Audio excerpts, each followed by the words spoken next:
What is up, y'all? Welcome back to another episode of Surfing the Stream, where every week we're on a quest to find out what is the greatest movie of all time. I am back to continue my review series, Slashers in Review, as a part of our Horror in Review series that we do every single October, a different subgenre every single year. And this year we are doing slasher films. With the end of the month, we are going to drop a top 10 episode of our top 10 favorite slasher films. So, one film I have not reviewed, and as a huge horror fan, I can't believe this is the first time that I'm reviewing this movie. And that is A Nightmare on Elm Street. Freddy Krueger is one of the titans of horror, one of the most recognizable characters in pop culture. I don't think it can be overstated just how iconic this character is. And while the majority of his movies in this franchise never reached the kind of the atmospheric heights of the titular character, the OG movie comes pretty damn close. Now, with all that being said, I've never been the biggest Nightmare on Elm Street fan for that exact reason, okay? Just hear me out. I love Freddy as a villain and a character. Like, I will sit here and say that he is one of the best horror characters ever created. Possibly top 5, maybe top 2 or 3. I don't know. Like, he's up there as far as most iconic, coolest villain ever created in a horror movie.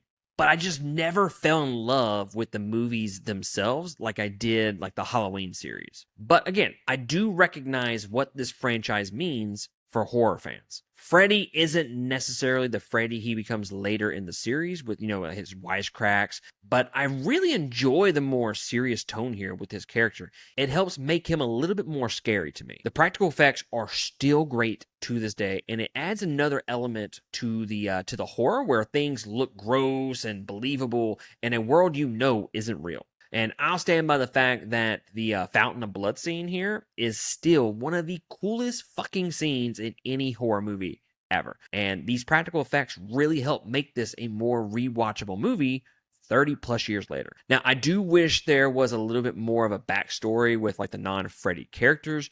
You're kind of just thrown right in the middle of everything and left wondering whether or not you missed a portion of the movie. And you gotta put Nancy on any top ranked final girls list for sure. If you don't have her anywhere on your list, whether it's like a top 10, top 15, top 20, you don't mention her at some point as an honorable mention, then I don't think your list is complete. Because they just did a great job of making us care for her character. And I appreciate the fact that they do play with your expectations a little bit and make you think that she's actually one of the lesser characters whenever the movie first starts. But I really enjoyed her character in this movie. And again, I feel like she is definitely one of those final girls that you just have to mention on any type of top-ranked Final Girls list. This is one of those rare movies that I find myself enjoying more with every watch. Now, while maybe not in contention for one of my all-time favorite horror movies, I can at least recognize and respect where this movie stands for a lot of horror fans. But guys, that is going to be it from me.